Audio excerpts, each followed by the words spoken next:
Until it was just another day at Browns camp. When Kenny Pickett left the field due to a strained hamstring, the Cleveland quarterback competition abruptly changed course. A much larger story was subtly brewing behind the scenes.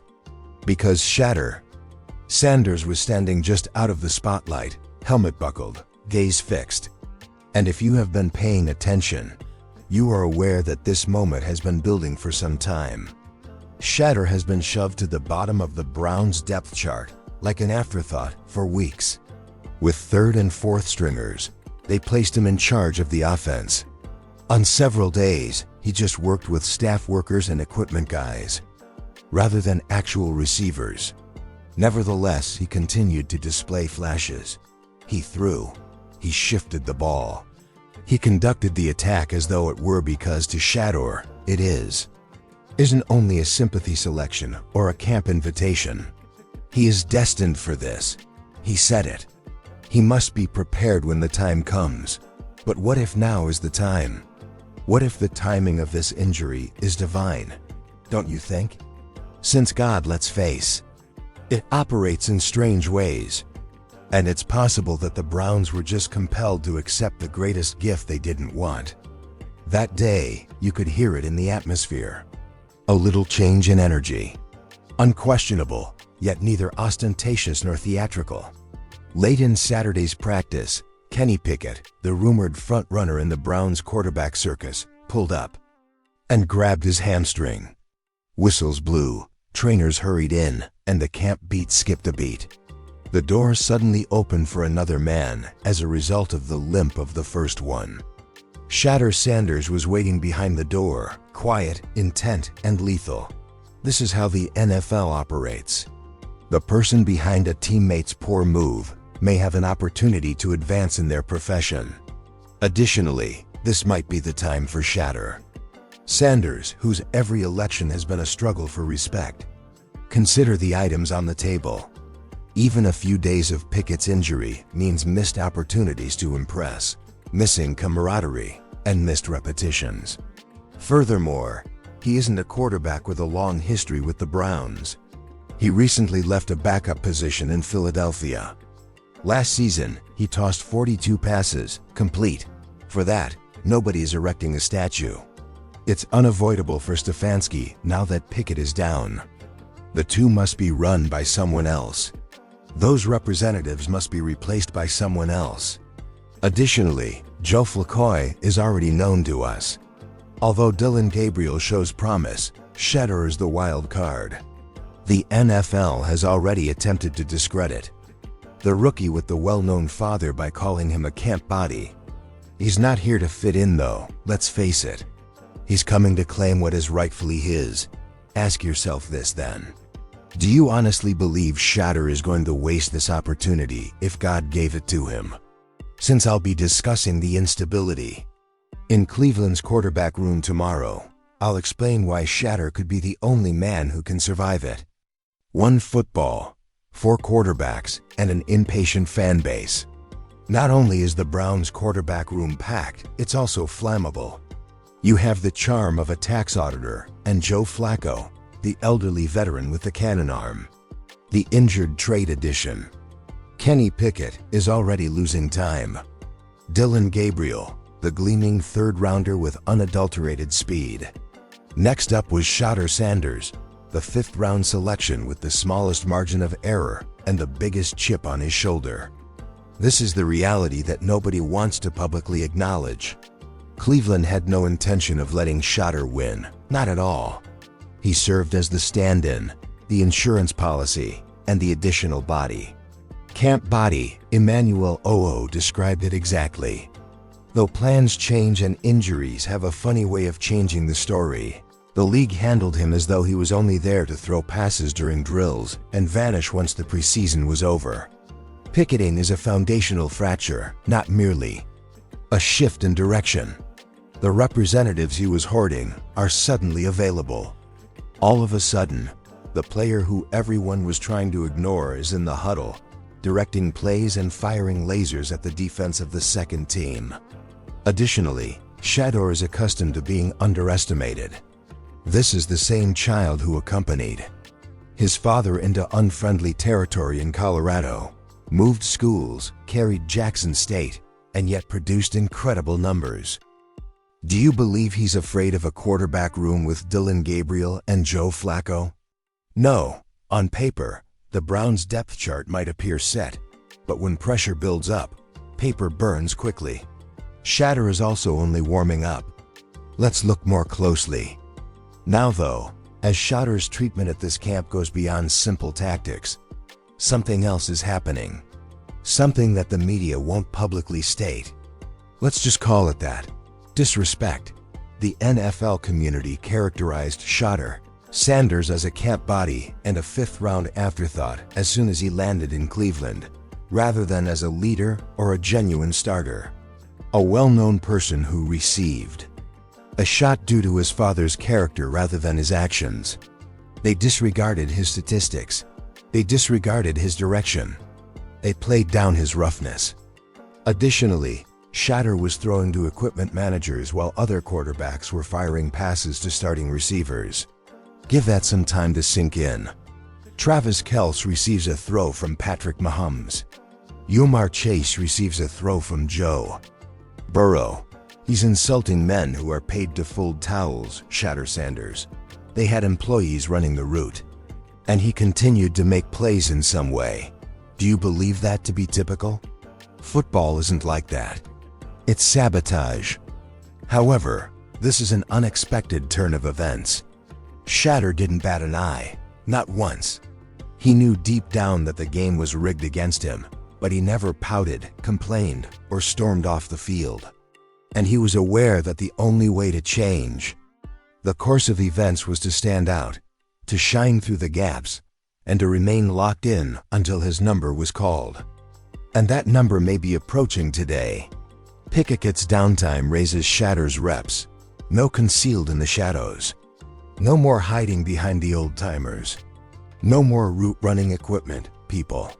This is his chance to finally demonstrate what occurs when you let a guy cook. The true issue now is, was this always his plan, or is Shedeur going to drastically change it? As we proceed, we must examine the man in charge in Cleveland, since Shedeur Sanders is the eraser and Kevin Stefanski has a plan, but it is written in pencil. Reporters were informed that Kevin Stefanski had a quarterback strategy when he arrived at camp. Cool, collected, and composed. But let's remember what he stated in reality. I have a plan in pencil for the entire depth chart, especially for the quarterback position.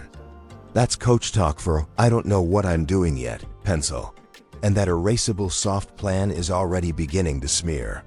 Because Stefanski is unable to evade this fact. Injuries cannot be scripted. The journal does not mention Kenny Pickett falling down. However, the strategy must now change. Reps must be moved about. It is necessary to rebuild chemistry. Is falling apart. This is when Shedeur comes into play. The representatives that Kenny was trading with Joe Flacco are available for purchase. Anyone truly observing this camp can see who is making the most of every crumb he's given, even though some coaches may play it safe and give the more experienced players or the more polished rookies those extra steps. Shedeur has not only made it through this environment. The crime has been processed by him. He has hurled darts. He has made no excuses and moved the ball with fourth-string quality. He has demonstrated maturity beyond what one might anticipate from a rookie selected in the 5th round, and is, to be honest, more composed than Pickett ever was. It will also be increasingly difficult to remove him from the so-called pencil.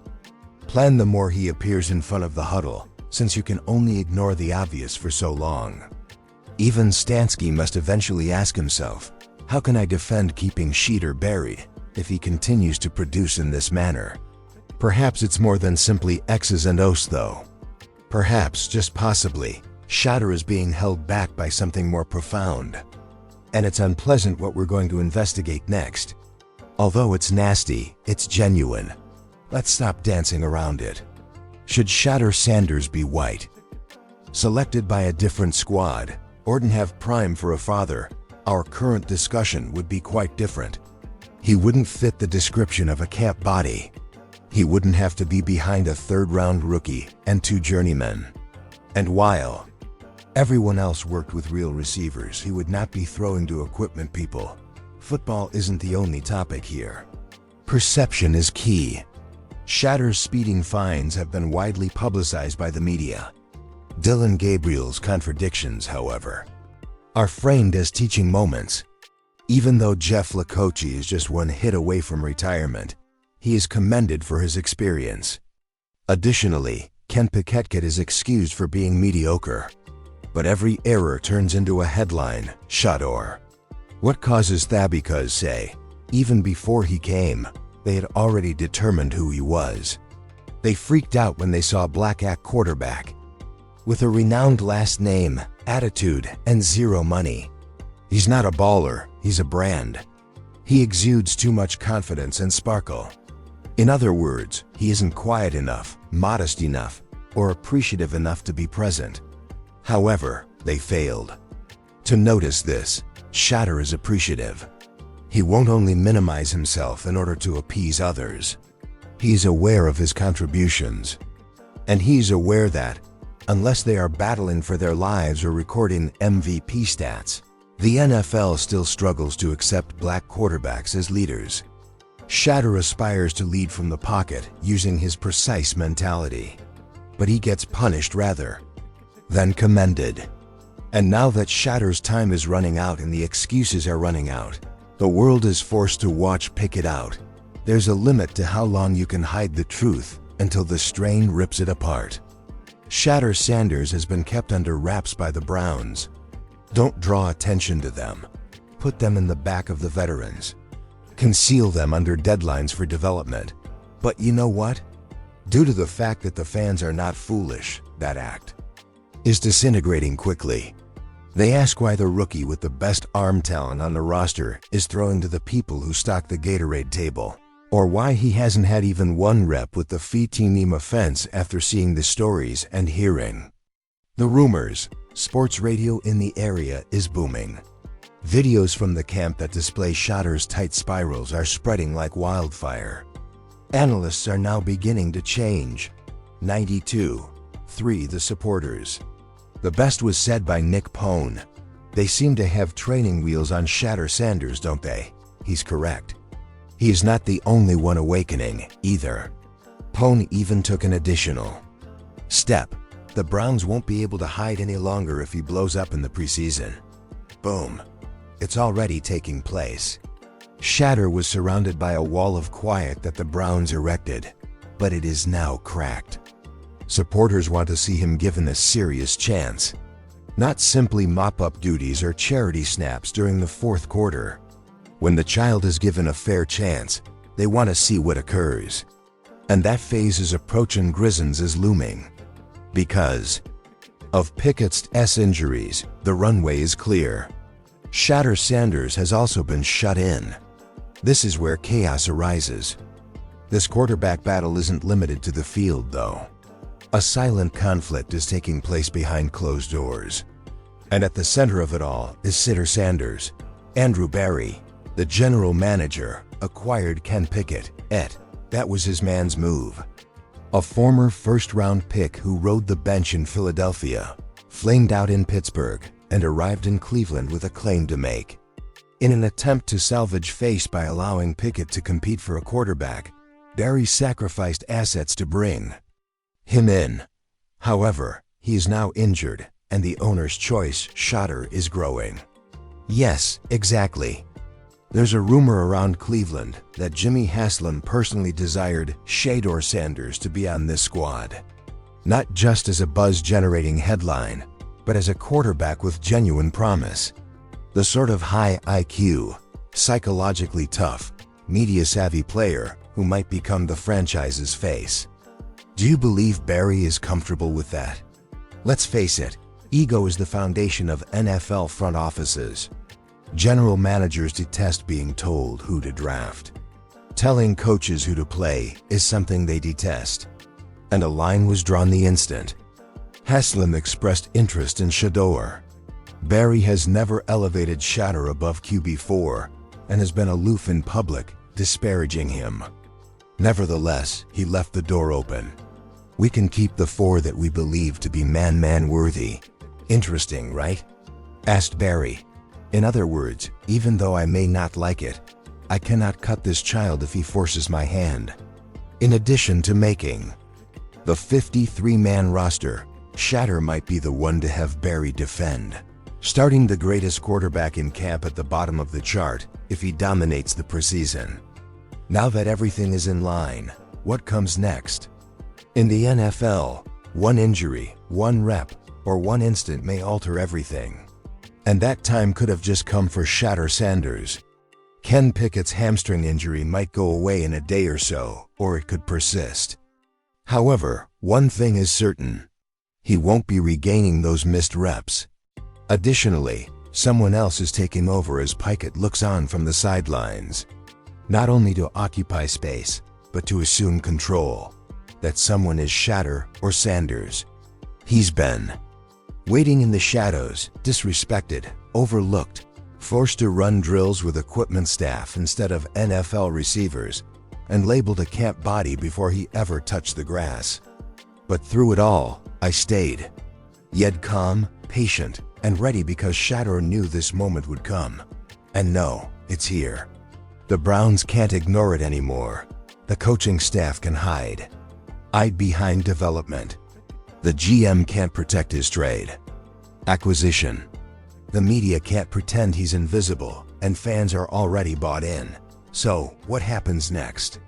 Will Shedeur cement his name as the Browns' breakout star of training camp? Will he force Kevin Stefanski to throw that pencil plan in the trash? Will he shift the narrative that the NFL has tried to write for him since day one? Only time will tell.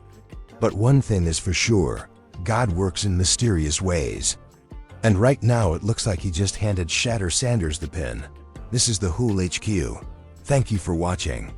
Like the video, subscribe, and I'll see you tomorrow with more football updates.